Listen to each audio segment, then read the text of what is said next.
Hello sir, and my name is Heinz Calsia, and I'll be reading about a folk tale named The Lazy Girl and the Diligent Girl.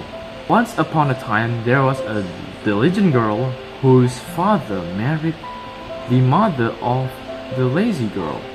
The diligent girl was sent out by her stepmother to find work and earn some money.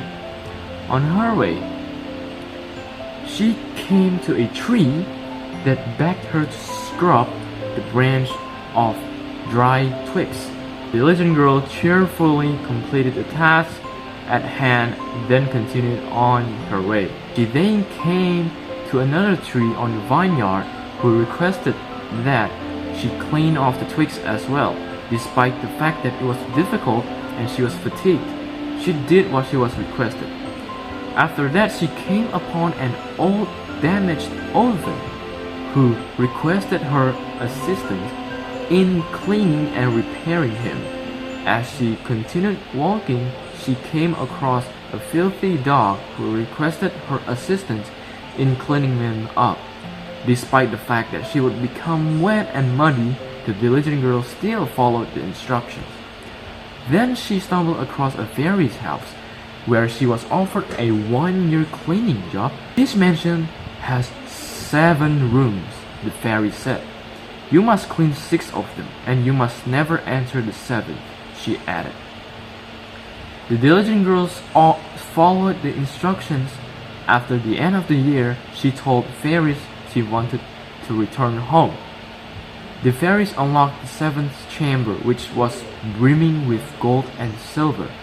She was advised to keep on top of the gold and silver by the fairy. Anything that clung to her garment is now hers as compensation for her year of toil. When she awoke, she said goodbyes to her fairy bosses and began her trek back home. When she got to the river, she ran into a dog she had previously assisted in cleaning.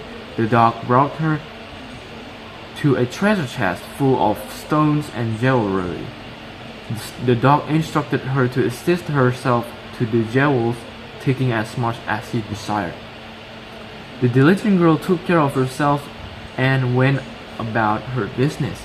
The whale then approached her and invited her to assist herself to some fresh water.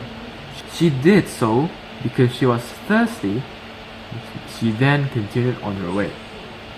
She then ran into an old acquaintance, then the now repaired oven, who gave her some wonderful freshly made bread. The diligent girl helped herself to the beautiful bread since she was hungry. Then proceeded on her way.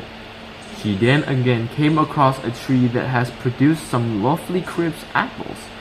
She accepted the tree's invitation to assist herself and ate some of the delectable fruits while taking some home with her.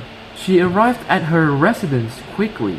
Mother told her daughter to go out and get a job so she could make a lot of money. The lazy girl went out looking for employment and discovered the ancient tree, which was now completely dry. The ancient tree urged her to wipe off the dry twigs just like asked the diligent girl. The lazy girl rejected, and the dry old trees cries and strolled forward. The tree from the vineyard then approached her and requested her to clean the twigs. Can you assist me, girls? Said the tree. No, I need to work and earn money, the lazy girl said. I am sorry, but I don't have time to assist you. She then proceeded to find the broken oven. When the oven requested her assistance, the girl again refused. She then approached to the whale, who requested her assistance in cleaning. You will tire me out cleaning, and I don't want to be exhausted, replied the lazy girl. The small, unclean puppy approached her and requested her assistance in bathing and grooming him. The girl again said, I will be filthy if I touch you. Look at how many flies are in your hair. She then eventually found the fairy's house and went inside to ask for a job. The fairies promised her labor for a year but warned her not to enter the seventh chamber. The young lady consented and began to work for the fairies. She followed instructions for a few days. She did, however, slid into the seventh chamber one day. Despite the fact that the room was dimly lit, she entered. Behind her, the door slammed shut. Bugs and insects stung her and bit her all over the body. The fairy said, "We warned you not to enter the seventh room." She was bleeding and injured, and she didn't want to remain there any longer. The lazy girl laughed and came upon the dog and requested assistance. The dog remarked, "You never helped me. Why should I assist you right now?"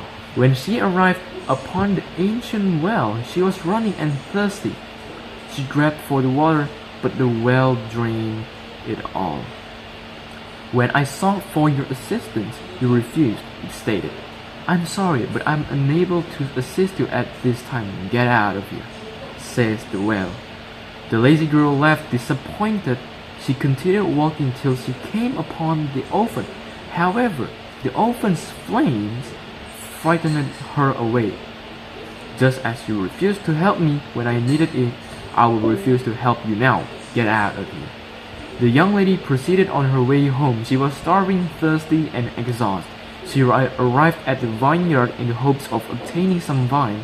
She leaned out to touch something, but the ancient vine wouldn't allow her.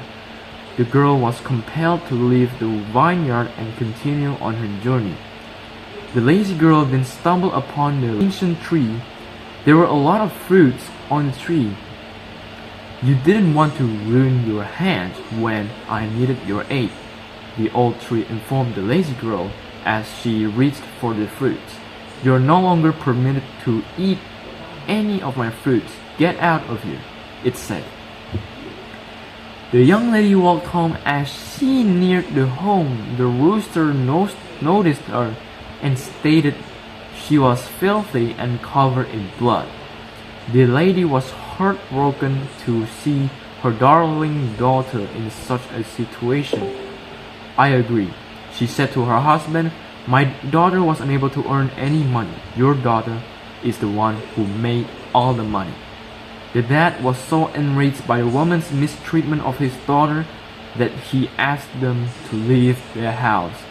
Well, right now, the moral of the story is, the lesson here is that being lazy never pays off.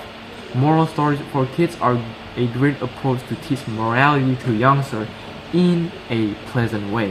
Thank you for listening my folk tales about the lazy girl and the diligent girl. Thank you, sir, for the listening, for the attention, and see you next time.